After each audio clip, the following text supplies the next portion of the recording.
This is an IKEA house. In Japanese, it literally means vacant house or empty home. And right now, there are over 9 million of them scattered across Japan, according to the most recent government housing survey. But here's the shocking truth. The Japanese government is so desperate to get rid of these properties, they're practically giving them away. Some are listed for as little as 50,000 yen. It's about $330. Free houses in one of the most expensive countries on earth? Sounds like the deal of the century, right? Well, not so fast. Because what you're about to learn is why almost no one, not even locals, is taking Japan up on this seemingly incredible offer. According to government data released in 2024, these abandoned homes now make up 13.8% of all housing in Japan, up from 9.8% in 1998. That's not some short-term anomaly. It's a decades-long collapse hiding in plain sight. 1 in every 7 homes across the entire country now sits completely empty, slowly being reclaimed by weeds, rust, and time. And the crisis is only accelerating. In rural villages, entire neighborhoods have gone eerily silent. The only sounds are the wind blowing through broken windows and empty doorways. And in some areas, the number of abandoned homes actually outnumbers the living residents. Ghost towns in Japan. In a country we usually associate with crowded subways and sky-high real estate prices, that should raise some serious red flags. So what's going on here? The answer is far darker than you think. Japan is going through a demographic collapse, one of the most severe ever recorded in a modern nation. While much of the world worries about overpopulation, Japan is shrinking fast. In 2024, the country recorded just 988,000 births, the lowest since records began in 1899, and over 1.62 million deaths according to official government statistics. That's not a slow decline. It's population freefall happening in real time. This is the same country that symbolized economic dominance throughout the late 20th century.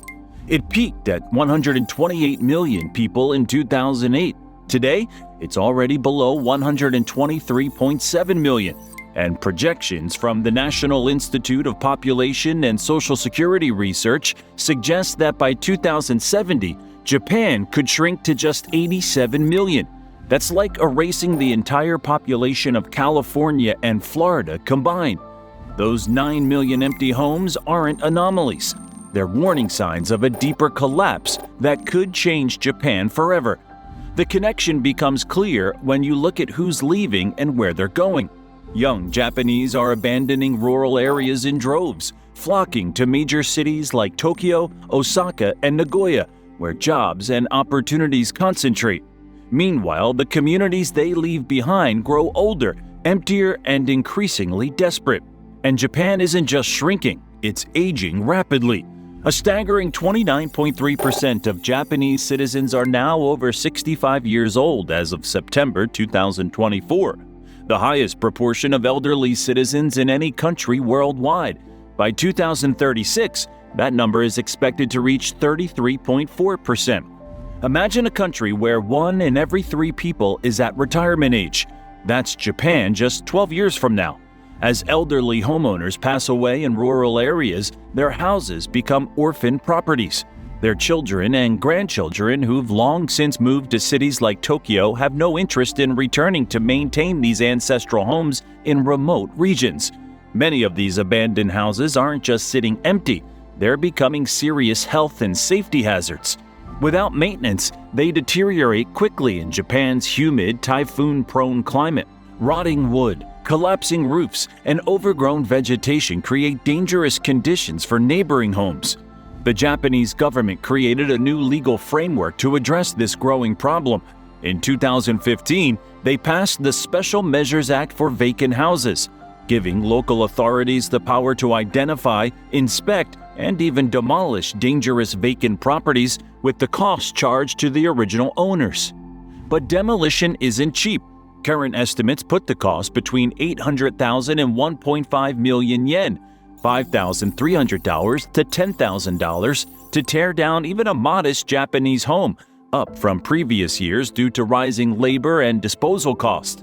With tens of thousands of properties requiring demolition each year, neither local governments nor private owners can keep up. So instead, they're practically begging people to take these houses off their hands. You might wonder why people aren't lining up to claim these nearly free houses. The reason is multifaceted, and cultural beliefs play a significant role. Many Japanese people avoid these abandoned houses because they believe they're haunted. Houses where someone has died, especially from suicide, murder, or lonely death, kodokushi, are considered stigmatized properties, or jikubuken. This isn't just a fringe superstition. It's a mainstream cultural belief so ingrained that it affects real estate markets nationwide. According to a 2020 survey by Sumo, Japan's largest real estate portal, approximately 69% of Japanese respondents said they would not consider living in a property where a death had occurred, regardless of the discount offered. Among those who would consider it, most indicated they would expect at least a 50% reduction in price. The stigma varies depending on the nature of the death. Natural deaths might lower a property's value by 10 to 20%, while suicides typically reduce values by 30 to 50%. Murders or other violent deaths can render properties virtually unmarketable, with value reductions of 50 to 80%. These cultural beliefs are so significant that real estate agents are legally required to disclose if a death occurred in a property. Once that disclosure happens, the value of the house can drop by as much as 50%. This legal obligation stems from a landmark 2006 court case where a tenant successfully sued a landlord for failing to disclose that a suicide had occurred in the apartment before they moved in. The disclosure requirement extends beyond the immediate property. If a death occurred in a neighboring unit in an apartment building or even in close proximity to a house, agents must disclose this information as well. This creates contamination zones, where entire neighborhoods can see property values decline after a tragic incident. Some real estate companies have begun employing exorcists to cleanse these properties before listing them. These spiritual professionals perform rituals aimed at appeasing any lingering spirits, allowing the property to be marketed as spiritually reset. This practice has become common enough that some real estate companies now include spiritual cleansing certificates in their property listings, assuring potential buyers that proper rituals have been performed. There's even a specialized real estate market that deals exclusively with jikobuken properties. Websites like Oshimaland, named after the Japanese word for stigma, catalog properties where deaths have occurred and offer them at steep discounts. These sites have gained popularity among pragmatic buyers who don't share traditional beliefs and see an opportunity to purchase properties at 30 to 50% below market value. The kodokushi phenomenon itself is heartbreaking and uniquely Japanese. Each year, approximately 30,000 elderly Japanese die alone in their homes, their bodies often undiscovered for days or even weeks. This tragic end has become common since the 1990s, resulting in a specialized cleaning industry to handle such properties, a reflection of Japan's aging society and changing family structures. Beyond cultural considerations, the economics of these properties present significant challenges. The true cost of an IKEA house isn't the purchase price, it's everything that comes after. Most of these abandoned houses haven't been updated in decades. They lack modern insulation, have outdated electrical systems, and often lack proper plumbing. The renovation costs quickly dwarf the purchase price. Take a typical IKEA in rural Japan.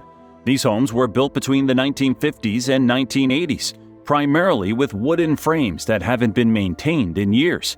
Unlike American homes built with standardized materials and modern building codes, many of these properties were constructed using traditional methods that are costly to update to modern standards. Insulation is a particularly severe issue. Traditional Japanese homes were designed with the concept of feeling the seasons, meaning they were intentionally built to allow the occupants to experience the natural temperature changes throughout the year. This philosophy made sense in an era before climate control, but it means these houses are freezing in winter and sweltering in summer. Installing proper insulation might require removing entire walls and ceilings. Electrical systems present another major challenge. Many IKEA houses have outdated 100-volt wiring that can't handle modern appliances.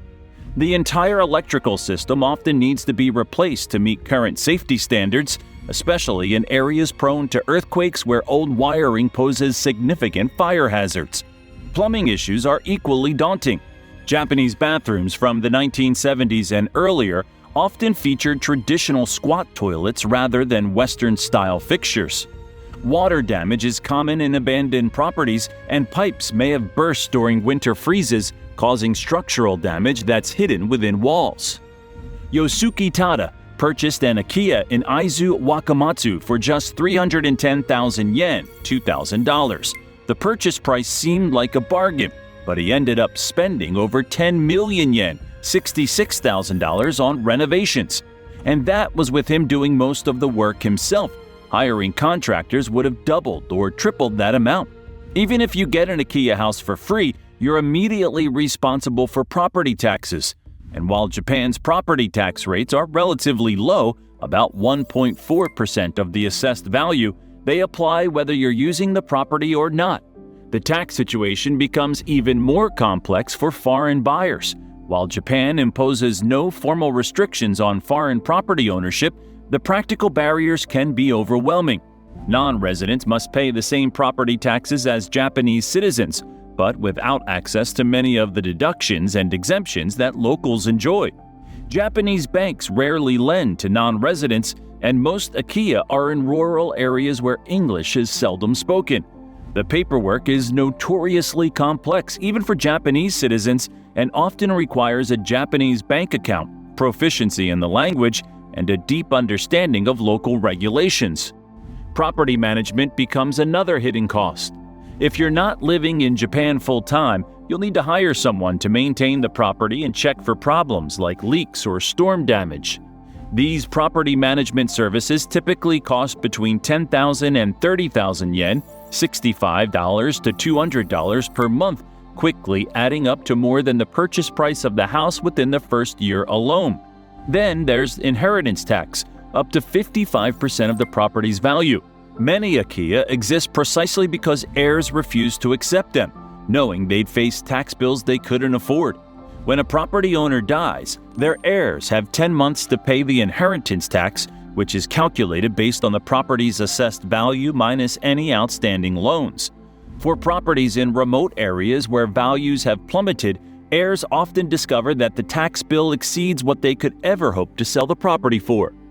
This inheritance tax dilemma has created a peculiar situation where abandoning a property can actually be more economically rational than accepting it. While abandonment might seem irresponsible to Western sensibilities, in Japan it's becoming an increasingly common financial strategy among heirs who calculate that the long-term cost of ownership far exceed any potential benefits. These vacant houses aren't just a symptom of Japan's demographic crisis. They're accelerating the decline of rural communities. As houses sit empty, property values plummet. Local businesses lose customers. Schools close due to lack of children. This creates a vicious cycle hollowing out entire regions. In Wakayama Prefecture, villages exist where over 40% of homes stand abandoned. The few residents who remain are mostly elderly, with limited access to essential services. Emergency response times lengthen. Infrastructure deteriorates without enough taxpayers to fund maintenance. The village of Nanmoku in Gunma Prefecture offers a stark example of this decline.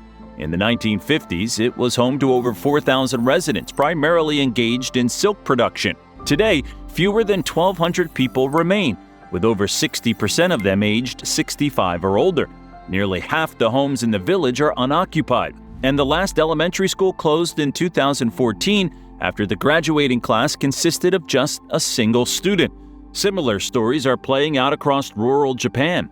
In Yabari, Hokkaido, the population has plunged from over 120,000 in the 1960s to fewer than 8,000 today. As coal mines closed and young people fled, the city accumulated massive debt trying to maintain infrastructure for a fraction of its former population. In 2007, Yubari became the first Japanese municipality to declare bankruptcy. This collapse creates a downward spiral that's nearly impossible to escape. As services disappear, more residents leave, further reducing the tax base.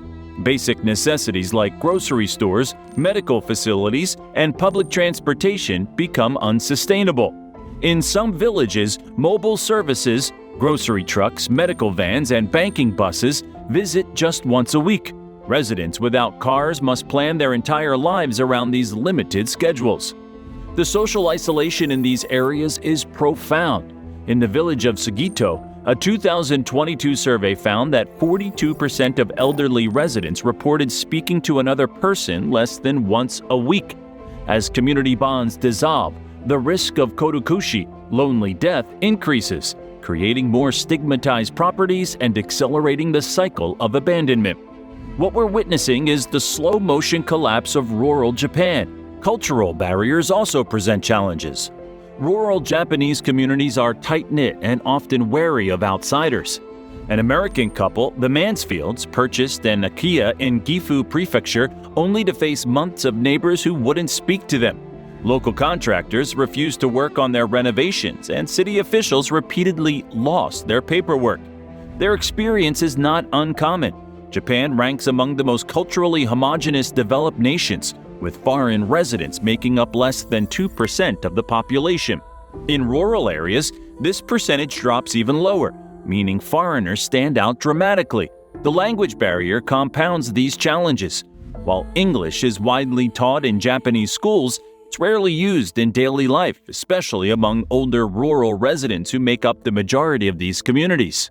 For foreigners who do succeed in purchasing IKEA properties, integration into local community life presents ongoing challenges. Traditional Japanese rural communities operate on consensus-based decision-making through neighborhood associations, chonaikai, that govern everything from trash collection to festival planning. Participation in these associations is essentially mandatory for social acceptance. Yet meetings are conducted entirely in Japanese and follow unwritten cultural norms that can be difficult for outsiders to navigate. Some foreign buyers have adapted by embracing their role as cultural bridges.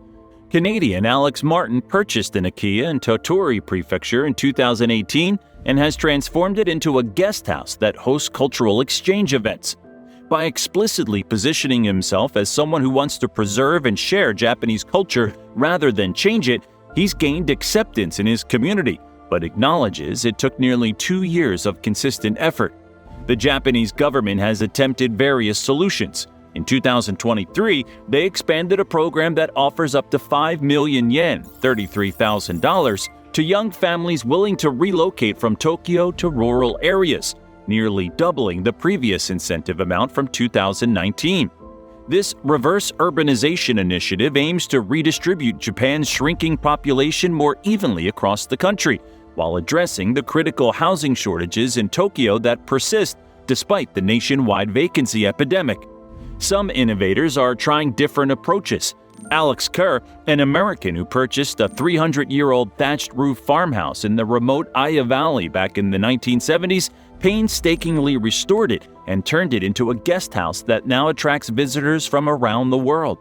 His success inspired others to preserve traditional Japanese architecture. Kerr's model has evolved into the Chiori Trust, a nonprofit organization that purchases abandoned traditional homes, restores them using authentic methods, and repurposes them as cultural heritage sites, workshops for traditional crafts, or accommodations for cultural tourism. The organization has restored over 24 properties and trained hundreds of apprentices in traditional Japanese building techniques that were on the verge of being lost. Other entrepreneurs have developed innovative business models around IKEA revitalization. Hori Takafumi founded IKEA and Inaka in 2017, a company that specifically helps urbanites find and renovate abandoned rural properties. What makes this approach unique is the focus on community building. The company doesn't just sell houses, but creates networks of like-minded buyers who support each other through the renovation process and beyond. Technology is playing a role too. The IKEA bank system has evolved from simple municipal websites listing available properties to sophisticated matching platforms using artificial intelligence to connect potential buyers with properties that meet their specific needs. Some platforms now offer virtual reality tours of properties, allowing potential buyers to explore remotely before making the journey to rural areas. Corporate Japan has also begun to take notice of the opportunity. In 2021, e-commerce giant Rakuten launched a dedicated IKEA marketplace on its platform, bringing the vacant house market into the mainstream. Traditional real estate companies like Sumitomo and Mitsui have established dedicated IKEA divisions, often partnering with local governments to create renovation packages that make the process more accessible to urban Japanese buyers. In 2023, the Japanese government launched a new digital nomad visa specifically designed to attract foreign remote workers. The program allows stays of up to 6 months for individuals earning above a certain income threshold who work for companies outside of Japan, a dramatic shift in policy for a country that has traditionally maintained strict immigration controls. Government officials have openly discussed how digital nomads could help revitalize abandoned rural properties.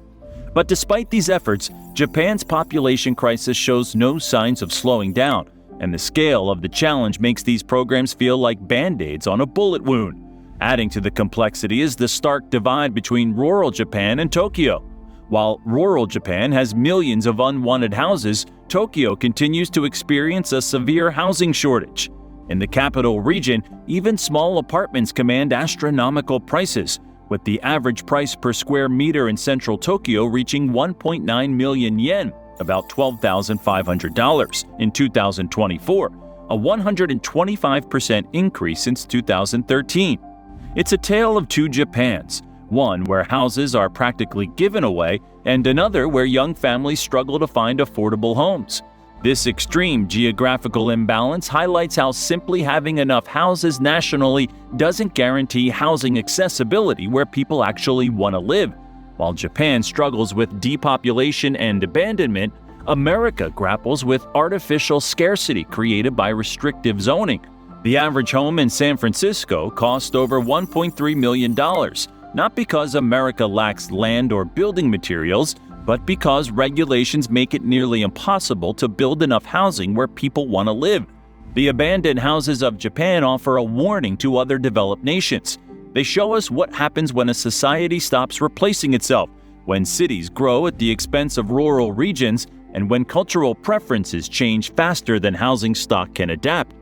Housing isn't just about physical structures. It's about the legal, financial, and cultural systems we build around them. So the next time you see headlines about free houses in Japan, remember the dark truth behind those seemingly amazing offers. They're not generous gifts, they're symptoms of a profound crisis that has no easy solutions. What do you think? Could you see yourself moving to rural Japan to claim one of these houses? Or does this story make you more appreciative of your own home, wherever that might be? Let us know in the comments below, and if you found this video eye-opening, don't forget to like and subscribe for more videos that reveal the surprising truths behind seemingly simple stories. If you enjoyed this look into Japan's housing crisis, make sure to check out our video on Russia is about to disappear from the map. Demographics Crisis Explained next, and hit that subscribe button so you don't miss any of our upcoming videos. Thanks for watching.